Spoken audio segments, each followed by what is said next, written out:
YouTube, welcome. A very special unboxing as usual. A super rare Tiffany Rolex, a highly complicated Patek, and a blast from the past from my favorite brand, Audemars Piguet. You've never seen an AP like this. Let's go.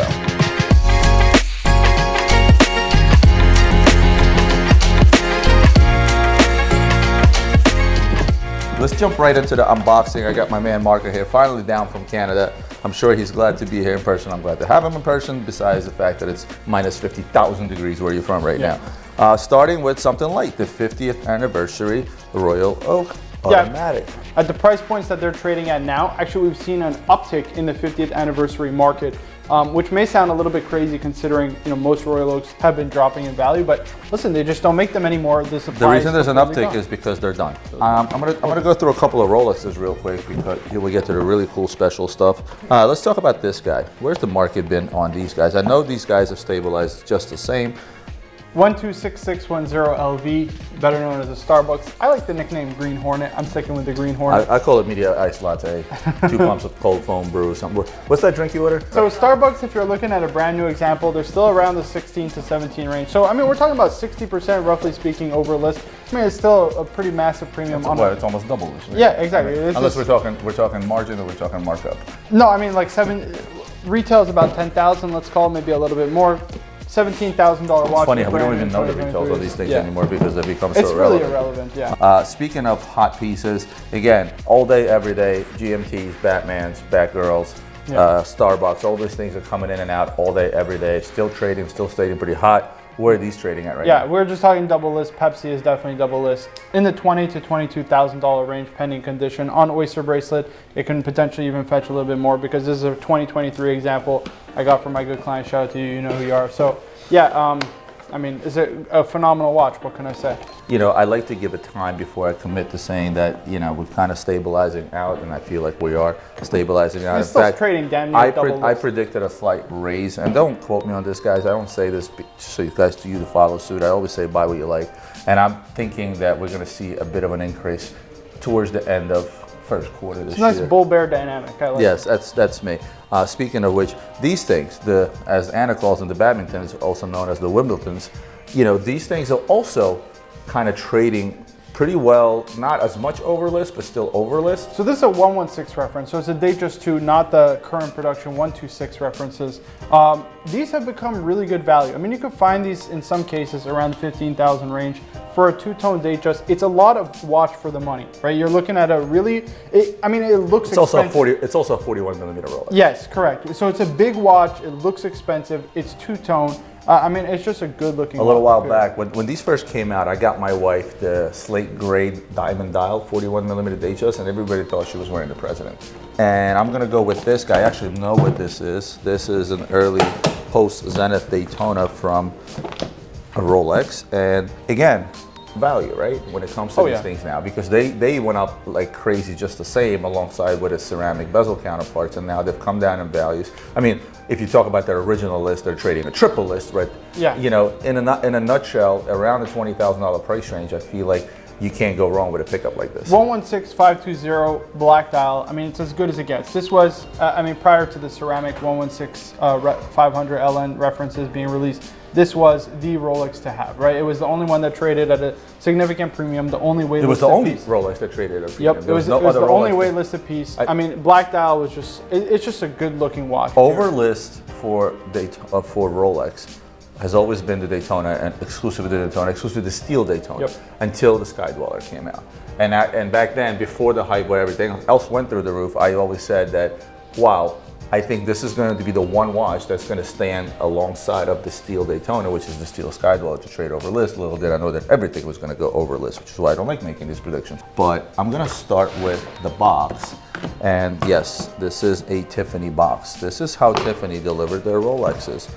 It literally came in a jewelry box, like this is like a bangle box. This box from Tiffany, it's pretty rare to find inner box, outer box, original, again, and I say original empty papers, which is pretty cool because back then they didn't really feel which that are nice. Tiffany stamps. But this is the most important, is when you get a Tiffany watch and you get Tiffany papers with it, that means it was retailed by Tiffany, you know it's legit Tiffany, not a swap dial, because look, I can take that dial and put it into any Submariner, right? Yep. And it becomes a Tiffany Submariner.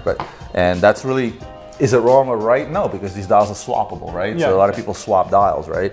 And but this is a watch that was born. This is a dial that was born in this dial, and this is the two-tone Submariner, Tiffany. And you guys can zoom in. Which, by the way, is in phenomenal condition. I mean, it still has a case back sticker on it. Incredible condition. Never polished. Yep, the Uber lugs sharp are cases. super sharp. Yep. Super sharp. So this is a really nice sample. And again, anytime I run across a double stamped Rolex, double stamped anything really, but a double stamped Rolex near and dear to my heart. Most double stamped Rolexes are going to go back pre-Oyster stuff, right? They're going to go back into like some of the dressier watches, like the one we have from Cuba and things of that nature. This was produced at a time, let's say like 60s to about, I would say the 90s roughly, is Rolex and Tiffany.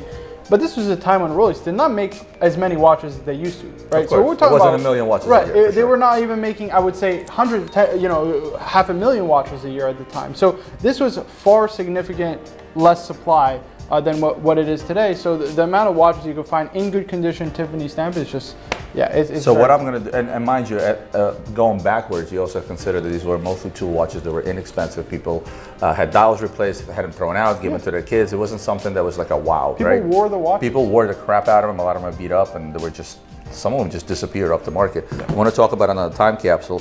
These papers date to the early 90s, and rightfully so, because this is an early Audemars Piguet offshore. We talked about the 20th anniversary of the Royal Oak. Two original beasts with a dial you guys have never seen. This is one of those special APs I'm talking about. You guys have we talked about dials turning tropical for reasons of materials used to paint the dials, right? You find it in Omega, you also find it in Audemars Piguet, and I have never seen a tropical dial such as this. This thing completely turned yellow. This dial, believe it or not, was originally blue, and over time they turned tropical. And when it comes to tropical dials, it's all about how attractive or how appealing the watch is. Sometimes you get tropical dials that looks like the dial's just been scratched off. This is so evenly aged that I have never ever seen anything like this in my entire career. Most of the time these now will turn brown, but they will never turn this lemonish yellow. So lemon tropical. Yeah, I like it. Lemon, like a lemon dial Newman. And the fact that it's a full set is pretty amazing, especially with that crappy box. As crappy as it is, it's still cool to have it. I'm gonna move into some. How about a lemon-colored watch? I guess. So you guys see me on a Daniel Roth kick, right? You guys heard me talk to you about longas on a bracelet. This bracelet is actually extremely heavy. Yeah, like it's so weird. Like it's like weird in the sense that I've never seen anything that looks like this. How about this? In my entire career, I may have seen 5 Daniel Roths on a bracelet. Which is, I mean, it's just an exceptionally good-looking watch. I think you hit all the things that I would say, right? I've heard rumors that Daniel Roth, the brand itself, is imminent to be revived, which is, I think, I mean, it's still there. Bulgari still owns it, still there, but it's like a second round of revival. Yep. Yeah, because they don't make watches anymore under the Daniel Roth name, which I think is a shame, because Daniel Roth is one of those great forgotten independent watchmakers. We think of, F.P. Journe and all these guys, the 𝗵𝗵𝗆, the 𝗵𝗵𝗆𝗆 brothers, and we go down the list of great independent watchmakers of today. Daniel Roth was doing this, a decade before all those guys. So, and guess what? Yeah, he's one of the OGs. He's right there with Philippe before. And who did he make watches for? For Breguet. For Breguet. Well, he calls it Breguet. I call it Breguet. This is not a Daniel Roth Breguet. This is post Daniel Roth, I believe. think so. But this is one of those watches that I always like to pick up from the godfather of all watchmaking. This is a Breguet tourbillon manual wind chronograph. Unusual placement of tourbillon for this watch. You'll notice the tourbillon is at 12 o'clock. Majority of tourbillon watches out there, your tourbillon is going to be at 6 o'clock. Yeah. Most. 99 out of 100 Yeah, times. in most cases, yeah. I don't know what the thinking behind this was, if there was a purpose. Honestly, it's probably just the way the movement is built, more so than anything else, because you have to combine a tourbillon and a chronograph, so there's probably a way of doing it that is most efficient for timekeeping. I think the movement itself, if you have a look at it, is, that's amazing. Architecturally, one of the nicest movements I've ever seen. We talk about longa movements, but Breguet is right up there, I think, with them in terms of pedigree, finishing, and the like. I feel like Swatch Group just needs to step up their marketing a little bit, go back to the roots. You are the godfather of all watchmaking with Breguet, so do something about it. Like it's just shameful to see it.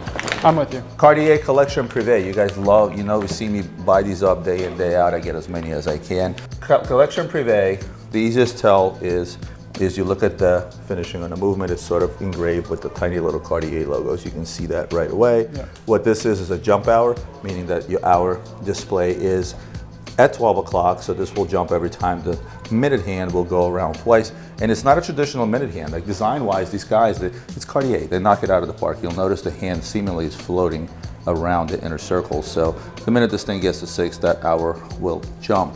And the display of the hour, if you notice, is in Roman numerals, which is actually also pretty cool. Cartier is one of the, in my mind, is one of the top design houses out there. And even though people usually talk about Cartier, they think of jewelry. Yeah. They are a watch powerhouse. Yeah, the whole point of them creating the Collection Privé was specifically to be regarded as a more complete kind of watchmaker, right? Exactly. Cartier was always known as a design house. That's what they're known for. They make phenomenal designs from, you know, the tank, the Santos, the tanks and tray, and then you have something even like this, like the 𝗕𝗏, which is, you know, done by with so many different houses. I mean, it's just this is what they're known for, but the Collection Privé allows them to. This particular one, not to be discounted, is an 8-day power reserve. It's got the sub-seconds of 5 o'clock, and it has a double window date, which is seems like, oh, a double window date, not a big deal. It is a big deal. It's not just your typical date wheel that goes around the movement. And again, look at the finishing in the back. Again, Cartier Privé, something that I've been buying up as much as I can, and I've been selling. You see the hunger there for nice Cartier watches that are well made and that are an if you know kind of watch. So this is exactly what they are. Let's go to, as Adrian said, nice things come in brown boxes, though I tend to disagree. I say nice things come in green boxes because I'm an AP fan. But not to say I don't like Patek, and I mean, this is the Patek of all Pateks. This is their grand complication. Adrian's favorite watch with the salmon dial, the 5270 in platinum salmon dial. And I'll let you talk about that because I know you like to geek out over these things. I mean, surefire future collectible watch. It's already collectible. It's been discontinued now at this point. We saw prices actually starting to creep up because, again, go out and find one in good condition, complete. There's just not that many floating around there. Patek did not make that many of them. Salmon dial, 5270 case, has the original design DNA of the 5970. First in-house manual wind chronograph perpetual calendar movement from Patek. Has the Patek seal. I mean, it's just a surefire, amazing grail watch. If you go backwards to perpetual chronos, like a 3970, the most desirable ones are salmon dial. If you go into our grand complication line, some of the older minute even 5970 salmon dial is it's probably the most collectible 5970. Yeah. So if you want to talk about, you know, even going backwards, if you look at some of the auction results, some of the big chronographs, some of the big perpetuals and annuals and stuff like that, it was always the salmon dial that was the uber rare because it was sort of reserved for that special edition, you know. And again, Adrian's favorite color, am I personally a fan of the salmon dial? I am now because it legitimately matches my sweatshirt. I do like the new green dial, the 5270. That green that they made is absolutely amazing. It's a great watch, but I don't think it compares to it. I mean, the salmon dial is the iconic one. Yeah. I will agree with you. Yeah. Last but not least, any more watches? I think that's pretty much it. Yeah. All right, so, you know, we also tend to buy some cool collectibles around here, at least Roman does, and then Adrian says, like, why do you need that? So I'm going to talk about Yaya Kusama, who is a Japanese artist, an iconic Japanese artist. This young lady is 93 years old. And there's a rumor that Luke told me that he ran away, he didn't want to be on unboxing. There's a rumor actually that Andy Warhol actually stole the multicolor ideas from her. Like, originally came from her, and supposedly I can neither confirm or deny.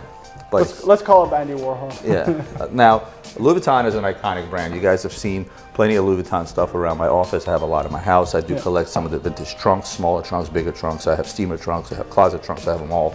There used to be a whole stack of them here until my wife said, hey, I want this at home. And that was that. Oh, I thought it was Mickey Mouse character. Again, at 93 years old, this lady is absolutely amazing. If you check out some of her art, it tends to carry the same theme throughout. Your polka dots, multicolor. I do believe this was her depiction of herself. And Louis Vuitton in itself, if you guys don't know the history of Louis Vuitton, I urge you to read up on it. It's actually pretty badass how it started and how the company started, etc. That's going to conclude our unboxings. I think that I guess you guys didn't think I was going to finish this off with a wooden doll, but I am a big fan of anything that has deep history, a brand that's rooted in deep history, and Louis Vuitton is one of those brands alongside with Goyard and some of the other French houses like Cartier, because there's lots of history there. I'm a big history buff. I have a Louis Vuitton history book that I read from cover to cover. The story is absolutely amazing, from a farmer boy to probably one of the most prominent brands or recognized brand names in the world today. So if you guys are into I mean, that he's kind the of stuff, richest man in the world. The man who well, that's the man that owns all the Yeah. MH. It's a little bit Frederick different, Farnow or but he's got a badass 5740 piece unique Tiffany dial. yeah, I know we saw that. We saw I mean, I don't really. I mean, love if the I owned watch, but LVMH, I'd probably, honestly, if I owned LVMH, I would have a 𝗙 tourbillon with that dial. I don't know, 5740 is great and all, but Yeah. me personally, I would have, what do you call it, I would have a 𝗙tourbillon, a Grandmaster chime with a Tiffany dial, but probably made out of crystal case, and I always just like go ham on it. But long story short, guys, I want to thank you, as usual, everyone on Instagram, everyone on TikTok, and OnlyFans for Marco, and YouTube. Don't forget to like, comment, share, subscribe, and we're going to see you on the next one. Unbelievable.